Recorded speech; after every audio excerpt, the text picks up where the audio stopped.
আহত হয়ে অবস্থা দেখিয়ে সার্টিফিকেট থেকে পাগল নিয়ে গেছে এবং দিচ্ছি কিন্তু ঘটনা তখন কয়েকশো এজনের ঘটনা আপনারা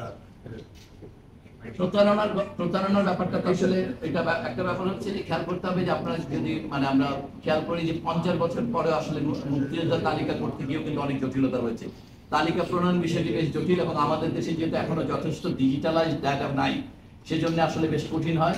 তারপরে যে প্রশ্নটা আপনি বললেন যে কে কিভাবে আহত হয়েছে, তিনি কোন পক্ষে ছিলেন, এটি নির্ধারণ করা খুবই কঠিন ছিল। তারপরও আমরা মোটা দাগে ওই সময়কালে আহতদেরকে এবং তারপরে দীর্ঘদিন আমরা এটাকে ওয়েবসাইটে রেখে দিয়ে সবার মতামত দিয়েছি আপত্তি। তারপরও যেগুলো নাকি রয়ে গেছে সেগুলো আসলে আমরা বুঝতে পারি যে মানে ওই সময়কালে তারা মতামত দেননি, কারণ আমরা দীর্ঘদিন কিন্তু নামের তালিকা জনগণের জন্য উন্মুক্ত রেখেছিলাম। তারপরে এবং এই আপত্তির প্রেক্ষিতে প্রায় হাজার হাজার নাম কিন্তু বাদ করেছে। কিন্তু তারপরে কিছু থেকে গেছে যে যারা প্রতারণার সুযোগ নিচ্ছে সেগুলো আসলে আমাদের মন্ত্রণালয়ের পর্যায় থেকে আসলে স্বাস্থ্য পরিবর্তন মন্ত্রণালয়ের কোনো ইন্টেলিজেন্স সার্ভিস দিয়ে এটা চেক করা একটু ডিফিকাল্ট ছিল।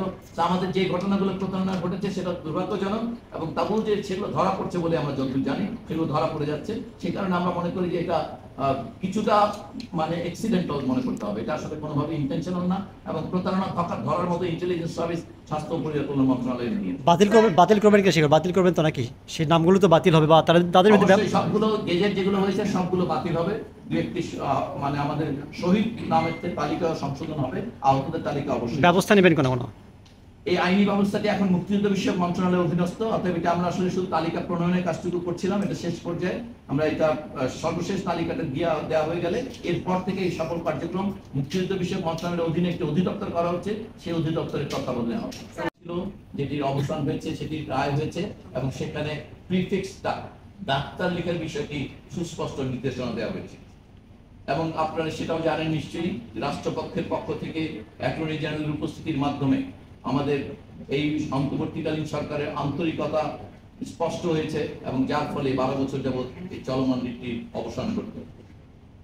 এছাড়া একটি সাধারণ চিকিৎসকদের পক্ষ থেকে একটি এই রায়ের প্রেক্ষিতে একটি এক্সপেকটেশন এসছে রেজিস্টার্ড চিকিৎসক অর্থাৎ এমবিবিএস বিডিএস ছাড়া অন্য কেউ স্বাধীনভাবে প্রাইভেট প্র্যাকটিস করতে পারবেন না। এই বিষয়টি আমরা পূর্ণ রায় পাওয়ার জন্য অপেক্ষা করছি।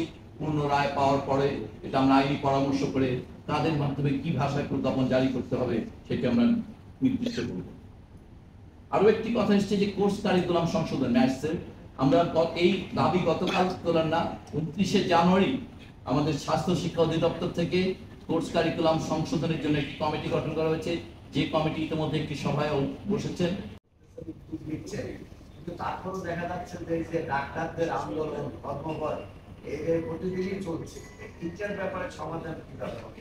এতে রাস্তাঘাটে যাত্রীদেরও ভোগান্তি হচ্ছে, যারা সেবা দিতে আসছে স্বাস্থ্য সেবা দিতে আসে তারাও ভোগান্তির শিকার হচ্ছে। ওখানে উপস্থিত হয়ে আমরা তাদের প্রক্রিয়াগুলো আজকে আমরা সে অগ্রগতিটা বললাম। আমরা সবাইকে অনুরোধ করব আমাদের উপর আস্থা রাখেন। আমরা নিশ্চয়ই এই স্বাস্থ্য খাতে যারা কর্মরত আছেন তাদের যে সমস্যা সেগুলো দূর করার জন্য সর্বোচ্চ চেষ্টা করব।